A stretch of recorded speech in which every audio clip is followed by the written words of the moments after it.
Warning: some contents may be disturbing. Viewer discretion is advised.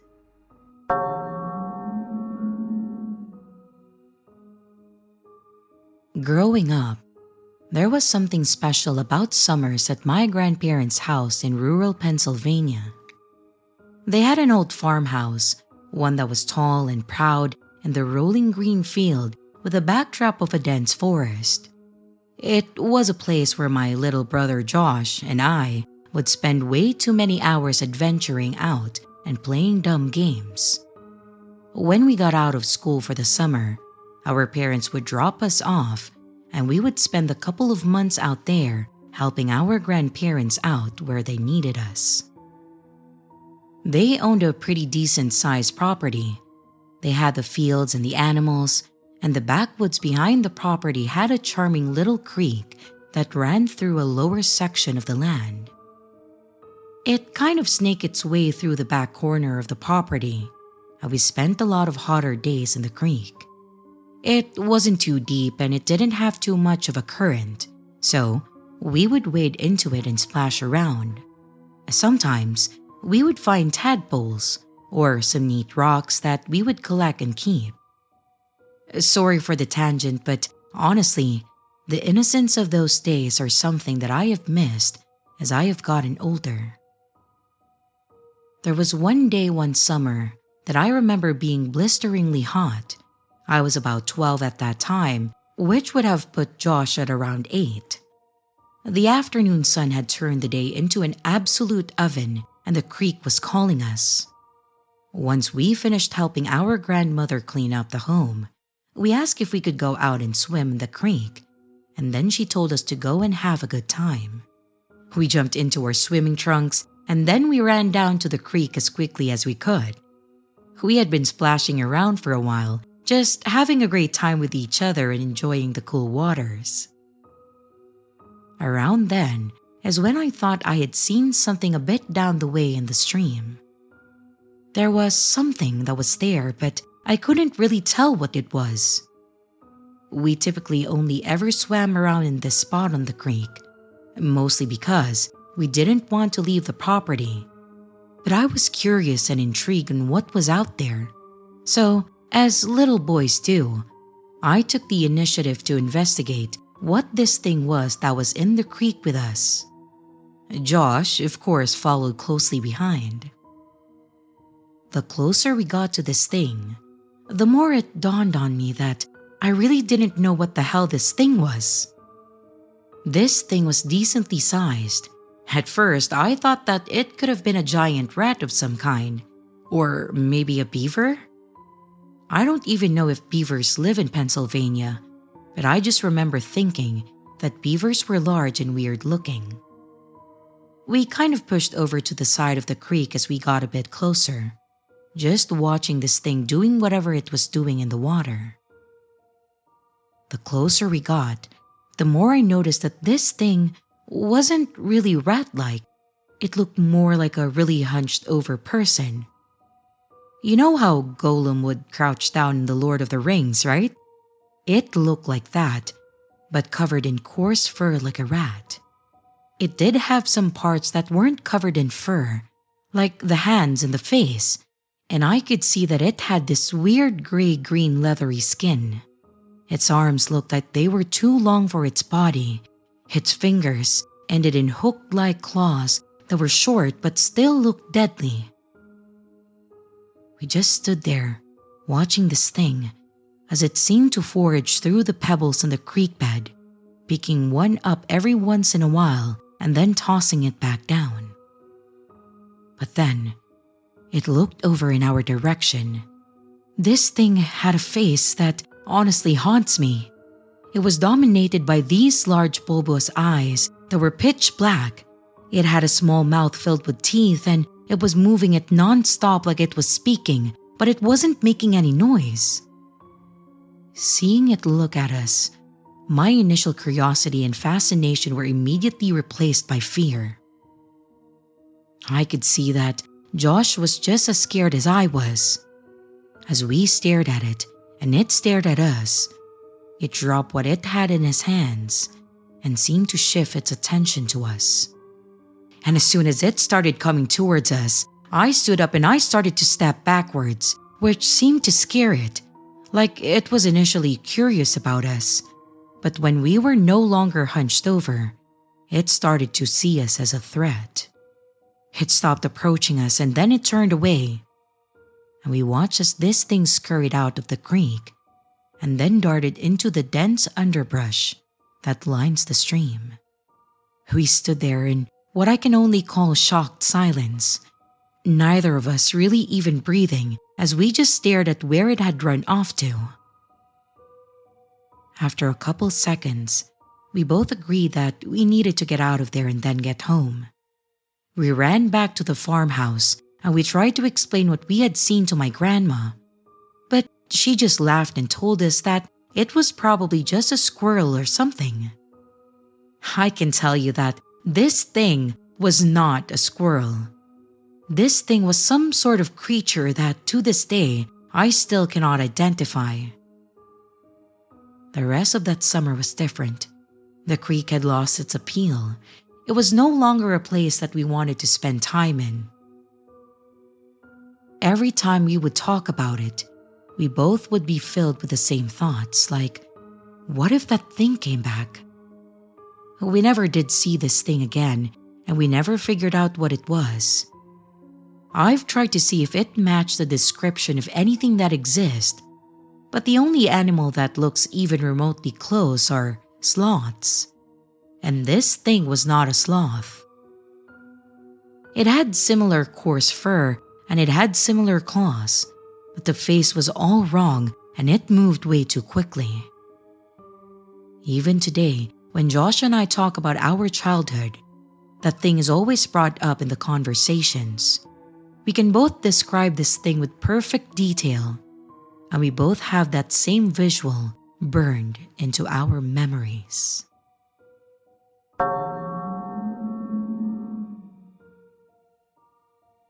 When I was 10, my life changed in ways I could never have imagined. My father inherited an old house in remote New South Wales from a distant relative we barely knew. He thought it would be an idyllic place to raise a family, away from the hustle and bustle of city life. Little did he know what awaited us.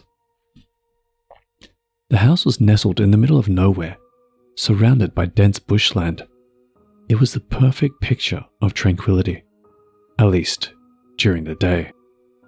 The house itself had an eerie, antiquated charm, with creaking floorboards and dimly lit hallways that seemed to stretch on forever. My family consisted of my father, my mother, my older sister Lucy, and me. We moved in with excitement and a sense of adventure, unaware of the horrors that would unfold. The first few nights were uneventful.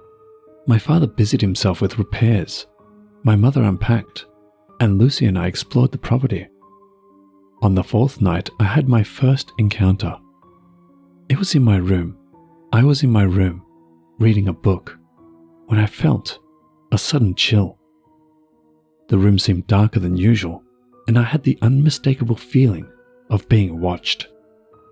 I looked up, and there, peering around the corner of the doorframe, was a figure.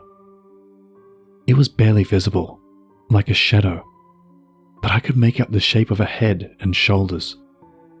I froze, my heart pounding in my chest. The figure remained there for a few agonizing moments before disappearing. I convinced myself it was my imagination, despite the creeping fear that settled into my bones. Weeks passed, and odd things continued to happen, mostly to me. My toys would be moved around. My bed would occasionally shake in the middle of the night. I told my parents, but they dismissed it as nightmares or childish imagination. One night I woke up to a whispering voice, hissing my name. I sat up drenched in sweat and saw the same figure from before, now at the foot of my bed. It was closer, clearer. It had no features, just an inky blackness. But as I stared at it, I noticed the whites of its eyes. I screamed, and my mother rushed in.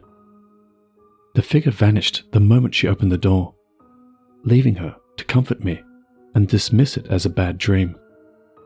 It wasn't until Lucy had her own experience that my parents began to take things seriously. She came to me one morning, pale and shaken, saying she'd seen a woman in old-fashioned clothes standing at the foot of her bed, staring at her with hollow eyes. My parents started to believe something was off, but didn't want to admit that something supernatural might be happening. Our situation escalated over the 5 years we lived there. It started small. Lights flickering, strange noises, cold drafts, but grew increasingly malicious. Here are two of the most chilling experiences that I remember vividly. The first event happened during our second year. My father had gone into town, leaving the rest of us alone. It was a stormy night, and the house seemed alive with its own energy. Lucy and I were in the living room, trying to watch TV despite the frequent flickers of power. Suddenly, the room went ice cold, and the TV turned off entirely. The next moment, the corner of the room darkened, and we both saw it. An unmistakable figure peering out from the shadows, its eyes catching the little light that remained. It slowly moved closer, and we could make out the shape of its mouth, twisted into a cruel smile. Lucy grabbed my hand, and we bolted upstairs to my parents' room, locking the door behind us. My mother tried to calm us down, but she too felt the coldness and unease that permeated the house. Another terrifying event occurred in our 4th year. My father had been more open to the idea that something was wrong. He brought in a local priest to bless the house after numerous pleas from my mother. That night, after the blessing, I was in the kitchen getting a drink of water when I felt a presence behind me. I turned and saw the same figure that had haunted me for years, now clearer than ever. It was a man, gaunt and hollow-eyed, with one side of his face hideously scarred. He stood at the entrance to the kitchen, blocking my exit. I was paralyzed with fear. He began to move towards me, slowly, deliberately, and every step he took, he seemed to drain the warmth from the room. I fell to the floor, unable to move, only managing to scream when he was inches away. My father burst in, and the figure vanished, leaving the air thick with dread. The priest's blessing had stirred whatever malevolence resided there. In our final year, things became unbearable. The entire family started hearing voices, footsteps, and seeing the figure, now bolder and more frequent in its appearances. It seemed to thrive on our fear, growing stronger and more aggressive. Doors would slam, objects would fly across the room, and we all felt watched all the time. We decided enough was enough. One evening, as we packed our things to leave, the activity reached a fever pitch. The house shook, the temperature dropped to freezing, and all of us saw shadows darting around. It seemed the entity didn't want us to go, but we were resolute. We moved out the next day, leaving behind that cursed house and never looking back. We learned later the house had a dark history indeed. The man who built it, in the mid-1800s, was rumored to have gone mad and killed his family. His spirit, along with others, was said to haunt the property, reliving their final moments in a twisted loop of torment. We never spoke of it much after we left, but the memories linger. Even now, years later, sometimes I wake up in the dead of night, half expecting to see a face peering around the corner, watching and waiting.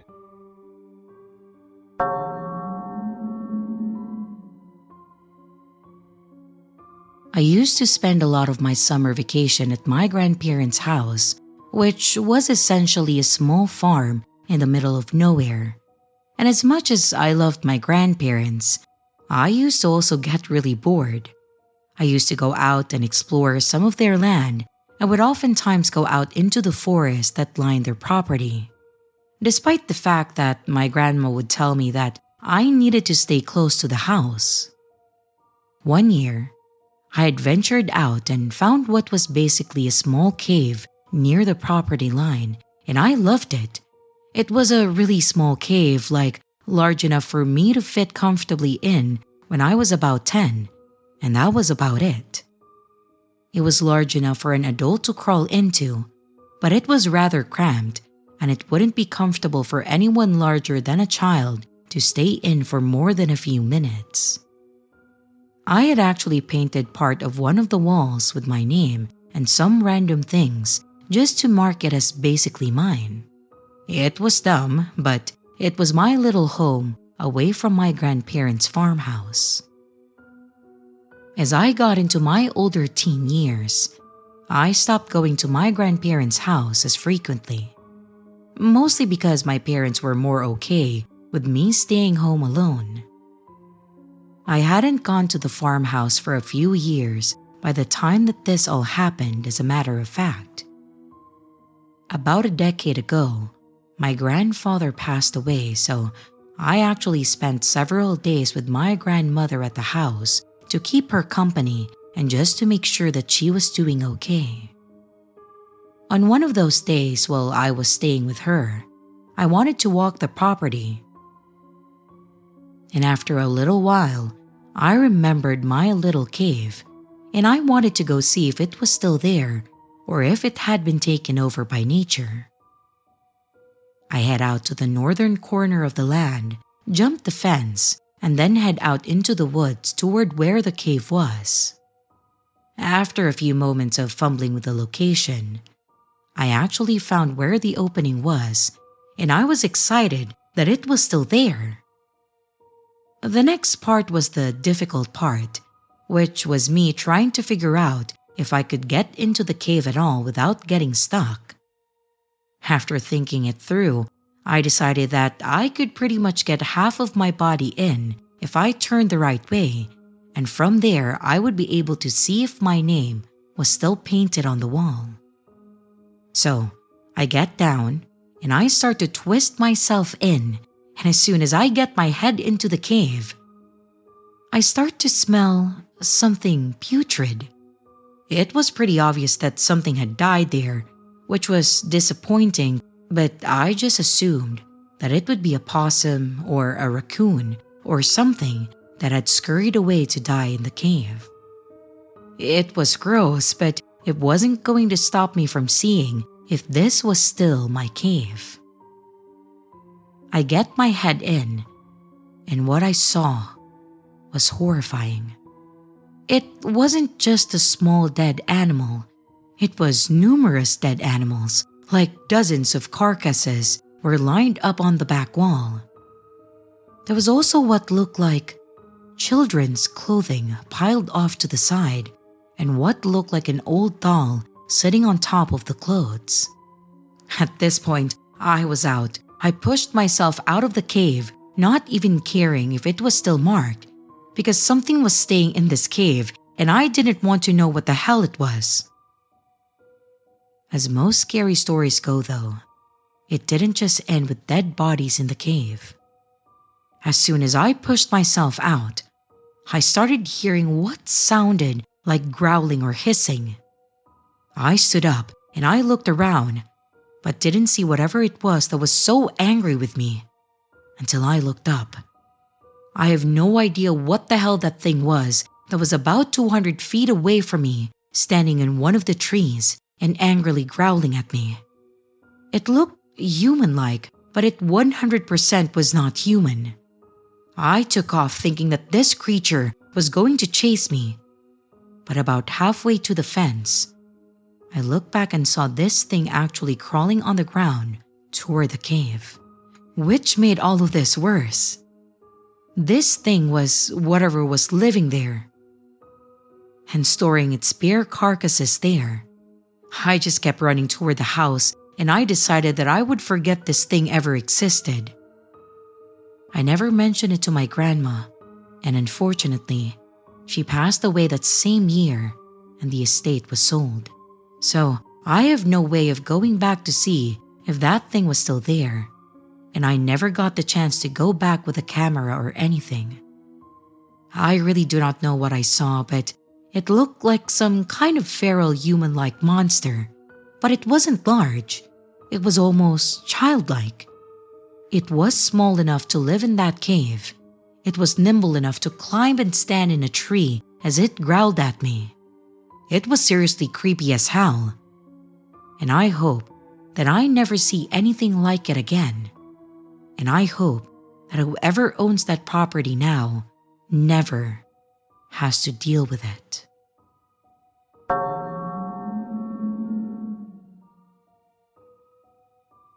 The year was 1994. I was in 7th grade at the time, along with my cousins, Carlos, Chanel, and Shyla. We went to school on Palm Island, but on the holidays, we'd visit my uncle, aunt, and my cousins out near Devonport in the Northern Territory. It was on one of these visits that my story takes place. It was a normal day, like pretty much any other. Me and my cousins, we'd spend our days out in the bush playing Barumba Gimbi and Chubu Chubu. During one of our games, my cousin Carlos, he remarked about a set of prints in the dirt, just out by the tree line. We went over to investigate, and they were a bit odd, but I thought they must just be an emu, or maybe an ostrich. We do get them out here occasionally, wandering out from the farms. After a tiring day of playing out on the plains, my uncle called us in for tucker. We had damper and a nice hot stew. After dinner, we just played a bit longer outside. We got these big spotlights outside our place, so it's safe for us to play at night until bedtime. My uncles just tell us don't wander out too far and we're all good. So we played another few rounds of Chubu Chubu before we end up getting tired and making our way inside for bedtime. The way our house is set out, there's the living area and the kitchen on the ground floor. Also a bathroom and a toilet down there. Upstairs there's Auntie and Uncle's room off to the right, and my other uncle's room on the left. Down the hall there's this really big bedroom with bunk beds for all us kids. Back then we had a telly set up in there with a Super Nintendo, so we never really got much sleep after we went to bed. We were up late that night, playing games, when we hear the dogs start barking real loud, out the front of the house, around where we were playing earlier. And something else, howling back at the dogs from the bush. Maybe a dingo or something. We do get dingoes out there, so I quickly run downstairs to grab the dogs, bring them inside where it's safe. I went outside to grab them, and true God, I've never seen them so scared like they were that night. But anyway, I grab their leads, and I bring them upstairs with us kids. They was acting real strange, nuzzling in real close with us, sitting in front of us like they were shielding us from something. That was when I heard my uncles talking from one of the bedrooms. Oh, they were real hush about it, but we could hear him from our room. Then, the door handle to us kids' room starts turning, and the door slowly opened. It was my uncle and auntie. As soon as they saw me, they grabbed me by the arm, pulled me up to hug me. They told me they saw me go outside, and not to do that again at night without asking. They then gestured for us all to follow them into the bedroom up the hall. My auntie and uncle's bedroom, it's got a big window that faces out the front yard. My other uncle was standing there with them. Everyone was just staring out into the dark, I was real scared by this point and didn't know what was going on.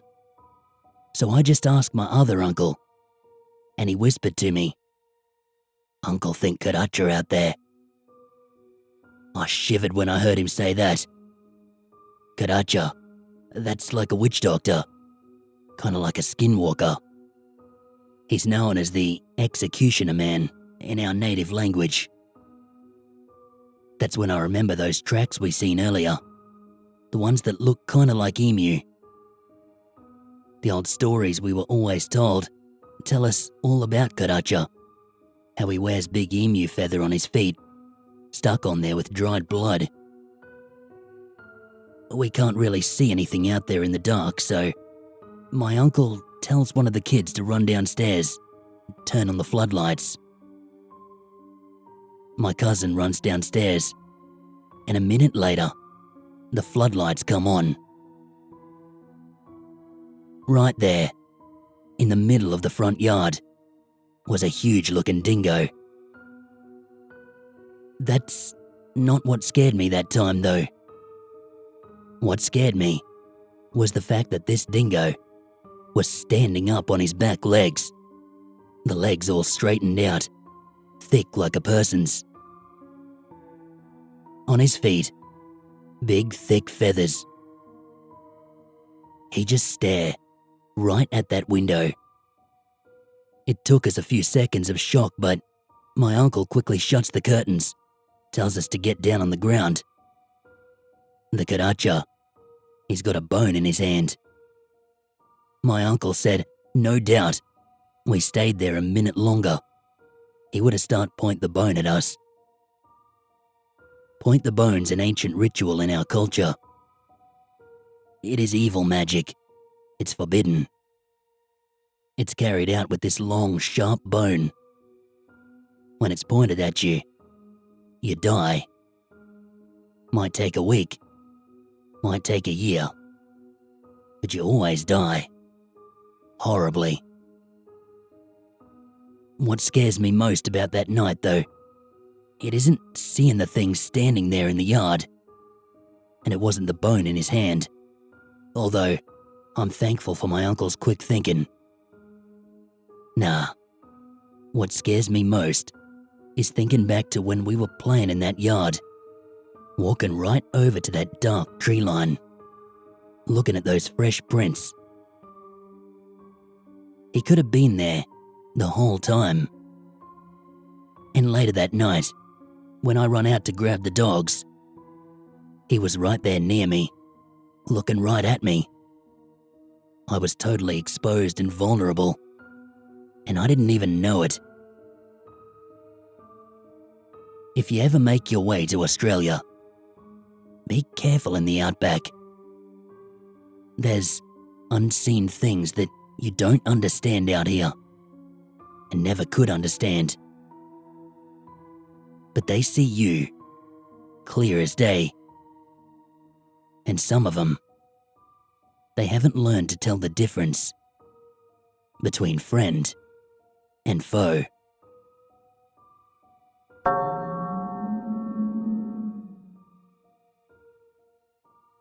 About a decade ago, my friends and I decided to take a break from the hustle and bustle of city life and spend a weekend in the woods.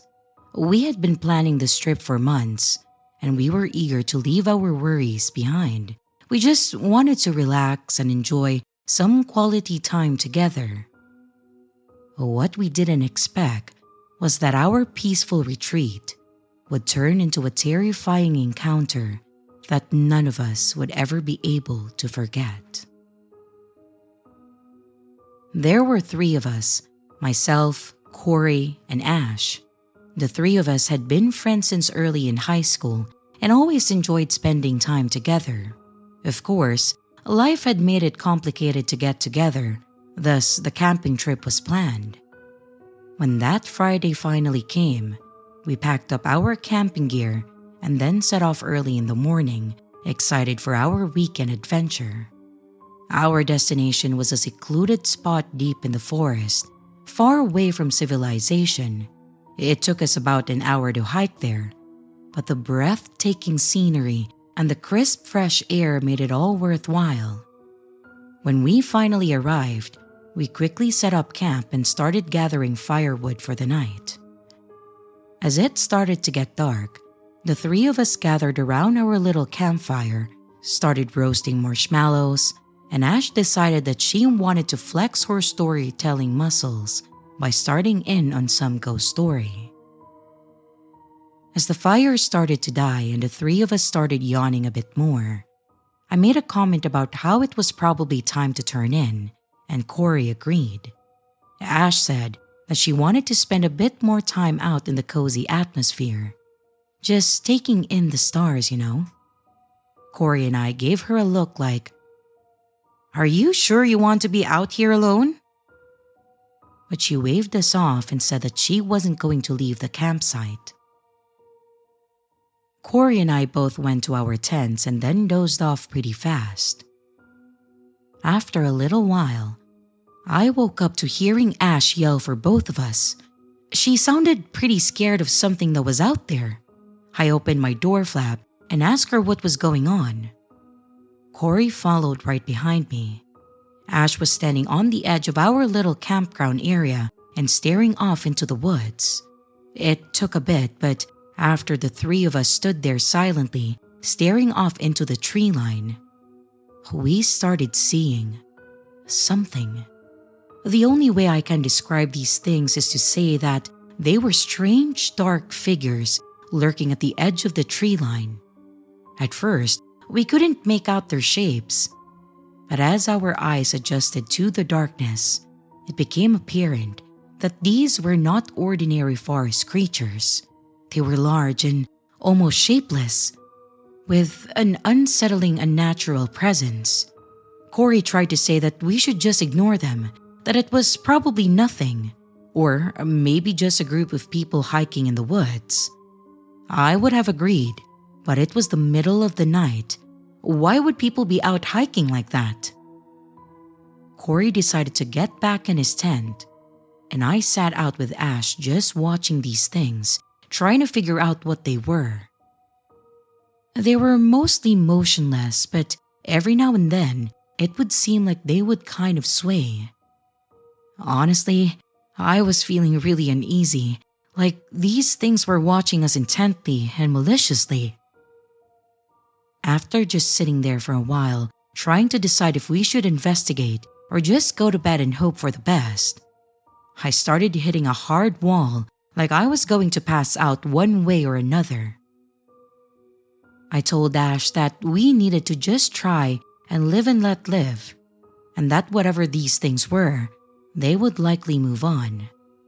She reluctantly agreed, saying that I should go back to sleep and that she would be doing the same here soon. I told her goodnight. I then hopped in, thinking that that would be the end of it. It was then that things went from a bit creepy to downright terrifying. Ash let out a yelp-like scream and damn near jumped through the door of my tent. I jumped up as she dove in and shut the door. Her eyes were welling up in tears, and she was very clearly freaking out. I tried to ask what happened, but she said that she just wanted to go to sleep and asked if she could sleep in the tent with me. I told her that was fine, and she said thanks, and she literally curled up into a fetal position facing away from me. Thankfully, the morning came without much in ways of anything eventful. When I woke up, Ash was still asleep, and I stepped out into the morning air and greeted Corey. He asked about her, and I told him that she was freaked out and how she had jumped into my tent after screaming. We talked a bit about what we saw, and he admitted that he was pretty freaked out, but that he really didn't know what to do with the idea of there being these weird things watching us. I agreed, said that it was creepy, and then we just started on making breakfast. When Ash finally woke up and came out, I said good morning, and she immediately started asking about the night before. She asked if we had any idea what those things were, and we both shook our heads. I decided to ask her what happened to lead her to jumping into my tent, and I could see the color just drain from her face. She said that she was sitting on the log by the fire as it died down, and that she was starting to doze off a bit. She said that one moment she had closed her eyes for only a second, but as soon as she had opened them, one of the things was much, much closer. She motioned to a spot by a tree that was just outside of our circle, like within 10 feet of her tent. She said that she could see this thing, but she couldn't tell what she was looking at. Like it was some kind of a living shadow. She said that while she was staring at this thing, she couldn't feel anything but pure dread and malice, and that's when she screamed and jumped into my tent because she wasn't about to get closer to this thing. After discussing it a bit more, we all agreed to cut the trip short, which, while disappointing, I don't think any of us wanted to stick around in those woods. It was a mutual decision. We would cut it short and plan another trip another time. In the years since that night, I've actually tried to figure out what exactly these things were, but I have yet to come up with anything. Parts of me wants to say that it was just a trick of the light, that they weren't anything real.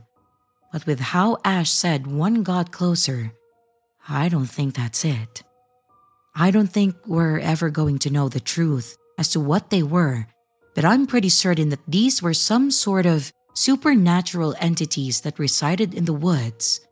But that's just my uneducated opinion. The three of us were all still close friends, but we've all opted to not speak about that night.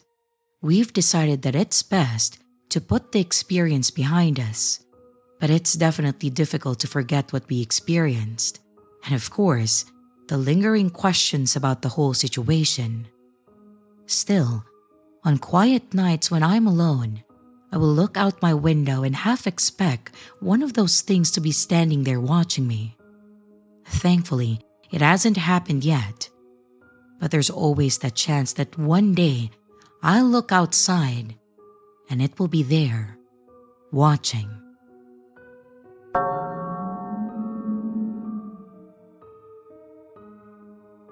Been really into ghost stories recently, so I thought I might as well input mine here. These events didn't happen to me, but to my ex-Thai girlfriend. She told me these stories many years ago when we were still together. For you folks out there, if you don't know yet, Thais really believe in the existence of the spirit world. The stories I'm about to tell you are about the encounters my ex-girlfriend had in her life. There are a total of 4 encounters, which she told me personally, and the last one, which I shared partial encounters with her through the space of the internet world. First story, abandoned factory. When she was in her late teens and in her pre-U, she and a group of friends, a mix of 3 guys and 3 girls, were out partying at night. After the party, one of the guys decided to drive to an abandoned factory just on the outskirts of Bangkok. The place used to be a toy factory, but a fire broke out there many years ago.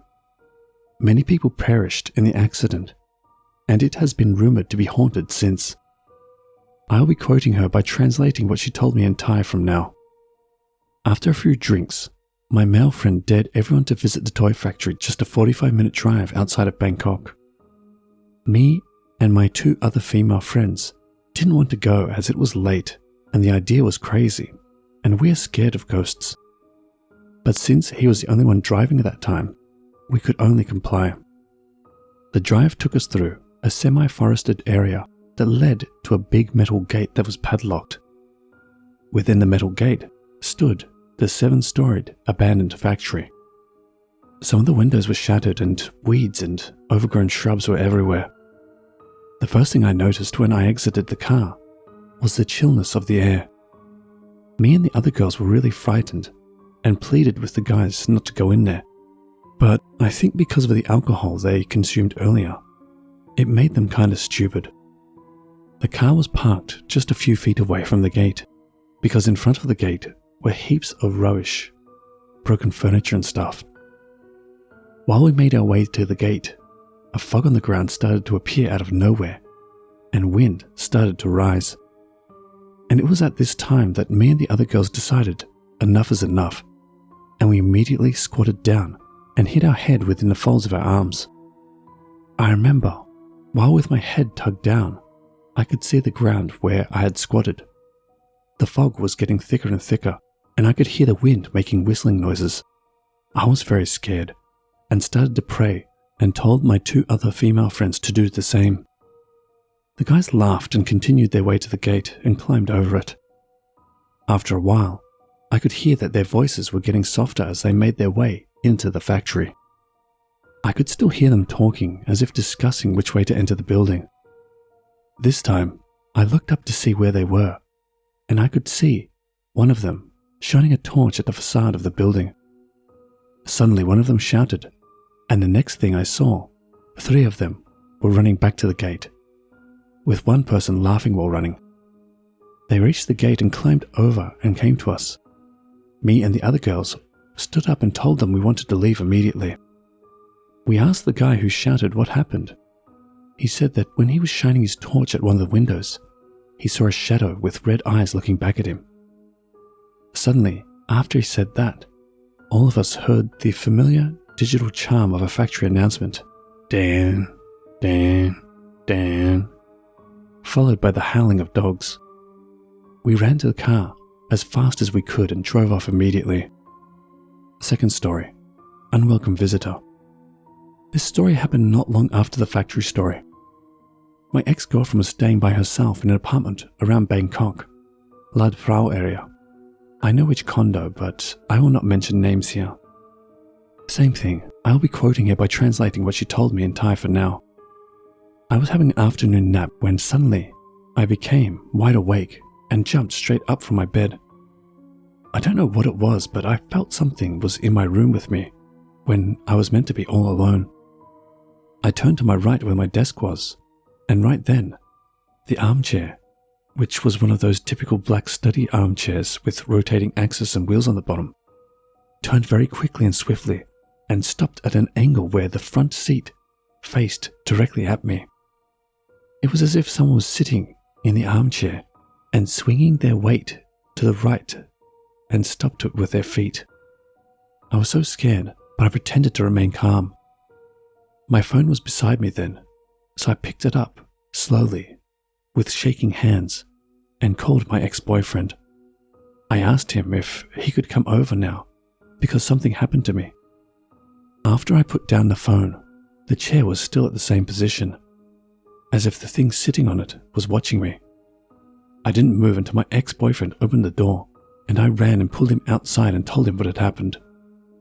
He helped me move the chair to the dumpster downstairs afterwards. Third story, Unwelcome Visitor 2. This story happened not long after the second story. It happened in the same apartment. I was sleeping at night when I suddenly woke up. My eyes remained closed, as I felt the same feeling that someone was in the room with me, despite me being alone. The only sound I could hear was a soft humming of the air conditioner and the occasional soft street noise down below in the alley. Then suddenly, I can hear the sound of a loose wheelchair going around my bed, despite the fact that my bed has the head against the wall. It sounded like someone sitting in a wheelchair and pushing and going around my bed. I closed my eyes and prayed as hard as I could. The sound got faster and faster, and then suddenly, it was gone. I immediately jumped straight out of bed and dashed out of my room. Fourth story, Unwelcome Visitor 3. This story happened when I was still with her. Being in a long-distance relationship with her, our only way to see each other every day was through Skype. And during weekends when both of us weren't working, we would make it a point to stay at home to see each other. Yes, we did that for almost 4 years, most weekends and every night. One particular Sunday afternoon while I was on my PS3 and she was taking a nap in her bedroom, her laptop was in the living room. This was a new condo, one of those 32 square meter small studio apartments with a small kitchen and small living room. Suddenly I heard her shouting and screaming while she ran from her bedroom to the living room laptop. I can see through the Skype cam that she was pretty freaked out and shaking and was crying and talking very fast. She said, while taking her nap, she suddenly woke up but she could not move her body. She could only move her eyes. She glanced down and saw a figure sitting, with her back slightly facing at the corner of her bed. It was a female wearing white with long, messy hair. She could not speak, and when she tried to shout for me, no voice came out. The figure started to turn her head and body slightly. The way it moves is in stop motion, like in drop-to-frame motion. Her hair was covering her face. Just as she was about to raise her head and reveal her face, my ex-girlfriend closed her eyes and prayed silently inside. And that's when I heard all the screaming and shouting. Okay, that's all. It may not be very scary, but it sure spooked me out listening to her stories and seeing her like that through the Skype cam.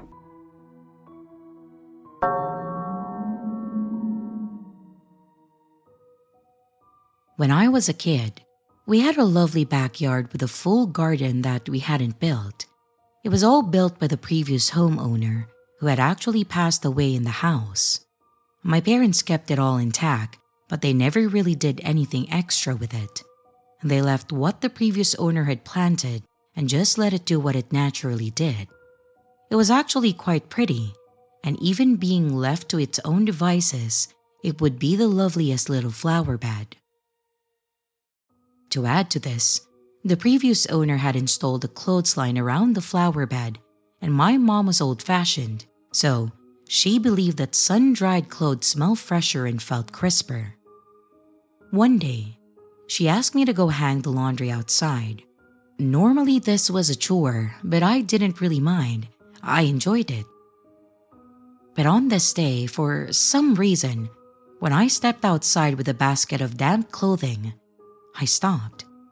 I don't mean that I just stopped walking. I mean that I literally froze, unable to move on my own. I got hit with this intense fear, this strange and paralyzing feeling of unease. It was overwhelming, so overwhelming that I almost started to feel like I was going to cry. I tried to keep going, tried to take a step forward, but I literally couldn't. I was trying to think logically, looking around for a person in the yard watching me, thinking about whether or not I'd watch a scary movie or read something that had me in an anxiety attack. Look, I was 12, so I was just trying to piece together why I was feeling like I was freaking out in the backyard that I had spent countless hours in. At some point, my mother must have realized that I was acting strangely and just standing there in the yard and staring at nothing in particular when she had asked me to take care of the laundry. I heard the back door open and her stepping toward me. Then I heard her say, "Hey, Melody, what's wrong? What are you?" Then she just stopped when she got next to me. I glanced over at her and I watched as the color drained from her face and her eyes got wide. She felt it too. I remember just looking back at the garden, looking for whatever it was that was causing this and asking, "What is going on, Mom?" To which she said, I don't know. Let's go back inside." She then grabbed my arm and pulled me back to the house. We got back inside and she just stood there staring at the flower bed looking terrified. I asked her if there was something out there, and she just shook her head, saying that she didn't know. I asked her if she felt what I felt, and she told me that she felt something but didn't know or understood what it was. She ended up just throwing the clothes in the dryer, and we didn't talk about it after that. She didn't even mention it to my dad. So, what the hell was that? We never spoke about it at all after that day, but I've obviously never forgotten it. My mom didn't hang the clothing on the line for a couple months after this, and I think that whatever that feeling was the reason. I know that there was nothing physical there. It wasn't like a creep in the yard or some animal or something. It was just our normal backyard, complete with pretty flowers in the back. So, why were we so freaked out then? In the end, I'm chalking this up to something paranormal because it was not normal. I don't know if it was some spirit in the garden or some weird messed up shared hallucination, but it was horrifying and definitely something beyond our understanding.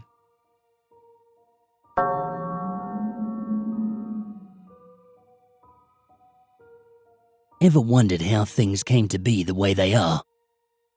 Why some places give us this eerie feeling when we pass through it?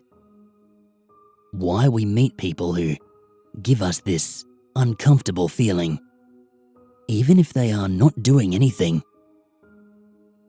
Ever picked up money on the street or on a sidewalk? Lucky, huh? But did you ever wonder who it belonged to and why it was lying there in the first place? History was never my thing. For me, everything and anything bad from the past should be left there and should be forgotten through time. But what if you had a thing or an object that links you to an event that has happened in the past? Would you let it go? Or would you be thankful that you have it? This story took place on my grandmother's house, where I had my summer vacation. I love spending time there because there is a lot that a person can do inside and outside of her house. She has a big pool, a big flat-screen TV, tennis and basketball court, all the amenities you could think of, that is, or should be, found in your modern home. That is why the 1980s looking cabinet she had on the living room seemed a bit off or out of place. So I asked my grandmother where she got the cabinet and if it was new. She made a joke about it and she told me, "It's from the 80s, dear. I doubt that is new." With a smile on her face, she told me that she just passed by an antique shop 2 weeks ago when the cabinet caught her eyes. She thought it was very pretty, so she bought it. I was having the time of my life and everything was great. I had 2 weeks vacation time and I was only on my 3rd day. Everything was okay, except for the loud thuds that kept me awake at night. I did not pay much attention to it, because when I asked what that was, it turned out some men were working on some renovations to the house next door. They were on a tight schedule, so some of the men worked even at night. And even though the sound seemed different, I just took their word for it. I didn't want to ruin my time with thinking there were ghosts in the house. One evening, I was watching a late-night movie when I heard the loud thuds again. This time, it seemed as if they were coming from inside the house. I was worried, thinking it might be someone trying to break in. So I followed the sound, just to look.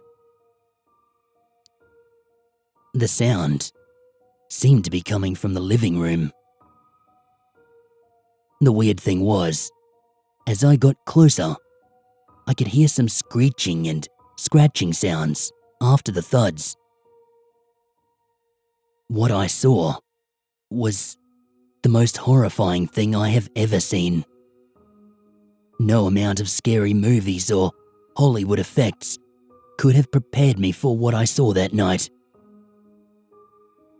It was an old lady, soaked with blood.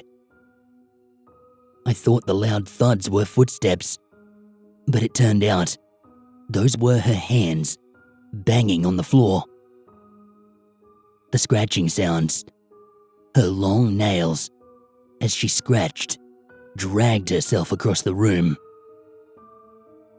She was clearly crippled and couldn't walk. It also seemed as if some of her bones were out of place because some of her body parts were all deformed. She was crying out for help. She had no eyes and only had a blue, eerie light that seemed to be coming from the back of her head that lit through her eye sockets. I ran to the maid's quarters, given the fact that it was closer than where my grandmother's room was located. I woke everyone up and I told them what I saw. When we came back, of course, the floor was spotless, clean, and nothing was there. The next day, I convinced my grandmother of returning the old cabinet to the store. Upon returning the cabinet, my grandmother asked who was the previous owner. It turned out that an old lady used to own the cabinet. One day, she just disappeared. Some say she went home without anyone knowing. Some say she was brutally murdered. Some say she was beaten to death and was stashed somewhere. But no one actually knows what became of her. No evidence was located. No body ever found. Neither my grandmother nor I said a word. We were speechless, and we couldn't figure out what to do or say. We just left the cabinet there, and we turned and went home. The weird thing about the story of this old lady was that no one even bothered to investigate on her case to learn the truth. Her family just tried to make some money out of her belongings, and that was it.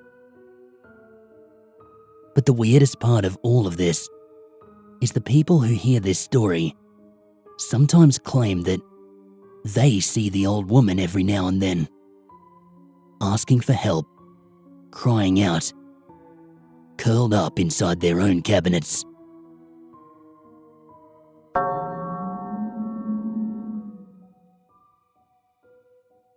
When I was working in an office a few years ago, I had an experience that still haunts me to this day. Our office was situated in a building that was known for its eerie occurrences.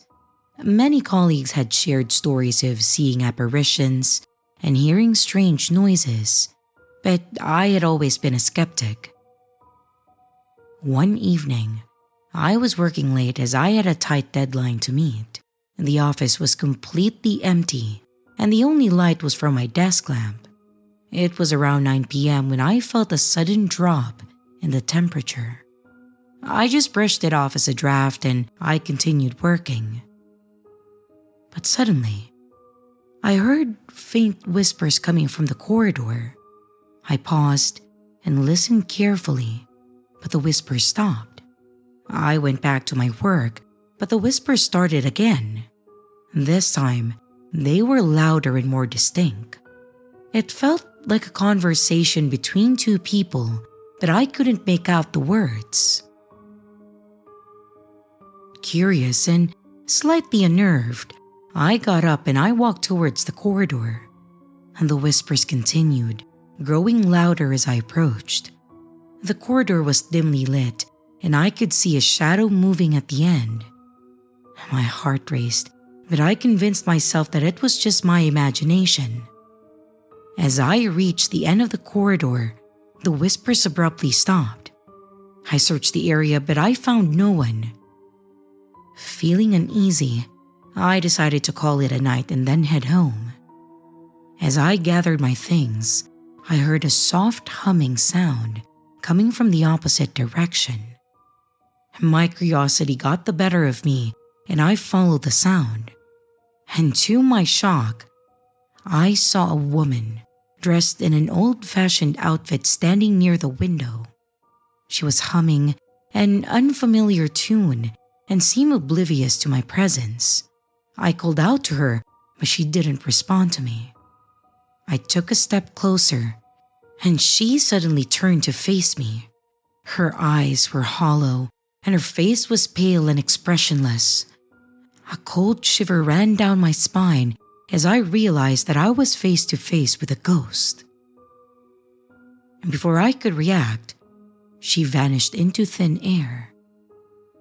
I stood there, paralyzed with fear, unable to comprehend what had just happened. That night, I left the office in a hurry, and I couldn't sleep for days. The experience made me a believer in the supernatural, and I never stayed late at the office again. What was it that I encountered that night? I may never know, but the memory of those whispers and the ghostly figure still haunts me to this day.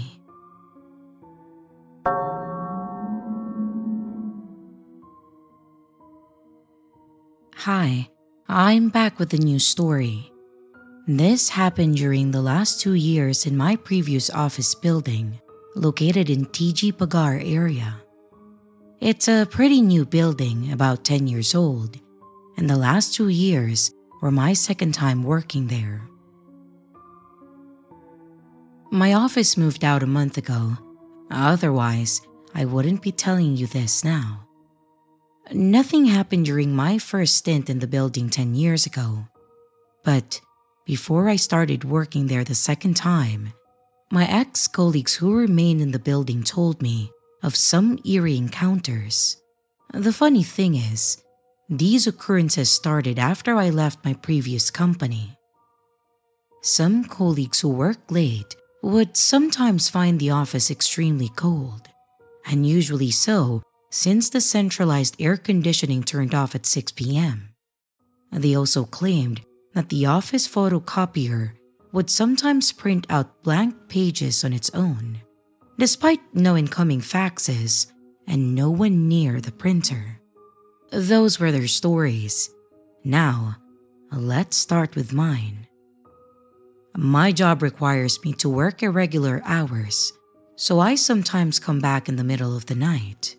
First, let me describe the layout of the office. It is partitioned into 2 areas, mainly the reception area and the rest of the office, separated by an 8-foot-high wall not reaching the ceiling. This means we can still hear anyone talking outside. The main door consists of 2 glass doors using a number lock. Usually, after the receptionist leaves at 6 p.m., there is no one at the front office. The receptionist counter is covered with a glass piece, and the office is on raised flooring, and it's on the highest level with 3 units. Our unit was in the center, with the other 2 being unoccupied during the last 2 years. Tenants from other units couldn't access our level, as a lift access card was required. Further, the fire access staircase was locked from the outside. Once open and closed, it would auto-lock, trapping you outside. Whenever we worked beyond 7 p.m., we sometimes heard the stationery at the receptionist counter being moved. There were sounds of stapler, clicking of the PC mouse, typing on the keyboard, or even the chair being moved. Although these sounds were a bit scary, they didn't bother us much since it was still early. On one occasion, I returned to the office around midnight to work.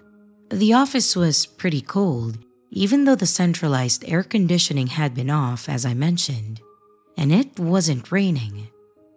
I needed to use the toilet after supper. To get to the toilet, I had to pass by one corridor, and as I passed, I heard someone entering the office by pressing the number lock, followed by a loud bang of the glass door against the magnetic strip. Usually at this hour, only one other colleague or I would return, and we would typically ensure that the door was closed gently to avoid cracking the glass. But I just continued to the toilet to do my business. And while in the cubicle, I suddenly heard the rubbish bin cover spinning loudly. There were only 2 cubicles, and I hadn't heard anyone enter the toilet. I called out, thinking that it may be the security guard patrolling, but no one answered me. And then, the toilet light started flickering. I quickly finished and then I left. When I returned, the office lights were off, even though I had left them on. It wasn't a power trip, as I had to turn the lights back on with the switches, and my PC was still running. Though a little scared, I continued working and I left shortly thereafter. The next day, I asked my colleague if he returned the night before. He said no, as expected, since he's the lazy type who wouldn't return late unless necessary. On another occasion, a lady colleague finished her work around 7 p.m., and after turning off all the lights, she went to the toilet. Passing by the corridor, she again heard someone entering the office with a number lock, and then followed by a loud bang. She turned back to check, hoping to scare the person, but to her horror, no one was there. It was impossible for anyone to disappear within seconds without her hearing the lift door open. She then called me on my mobile, wondering if I had returned, and I said no. She didn't dare to go back and then left. The next day, we asked around and no one admitted to returning. We were all pretty close in our small company, so I doubt anyone lied. The third encounter happened around 10 p.m. when I was the only person left in the office. Suddenly, I heard footsteps. Given the uneven raised flooring, it was odd to hear footsteps without anyone around. The fourth encounter happened weeks before our move. I was working late, around 11 p.m., when I saw a transparent figure moving around the office. It looked like an old man with spectacles and a bold top, resembling my ex-boss, who is definitely still alive.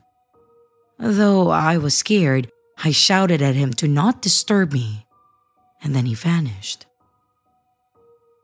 On the night before our official move, I was again alone packing up my stuff, and after packing, I went to the toilet to wash up and then came back to take the lift. As I faced my office main door, the same blurred, transparent old man stood there, waving goodbye with a disappointed look. It was as if he knew that this was my last night there. I waved back and fortunately, the lift arrived quickly and I left. So, those are my experiences. Till my next encounter, and farewell.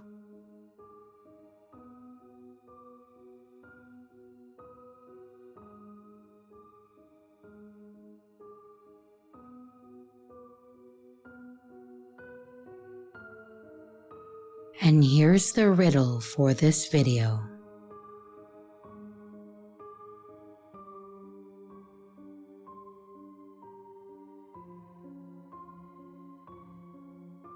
Hello everyone, it's your creepy sister here. Thank you so much for watching the video. I really appreciate it. I would also like to give some extra love to my Patreon members, my channel members, and also my tippers. Thank you so much. If you would like to extend a little bit more support for the channel, don't forget to leave a like and a comment down below. If you would like to become a Patreon member, a channel member, a tipper, or even to buy merch, check out the links in the description below. Again, thank you. And I hope you stay scared, because your fear feeds me.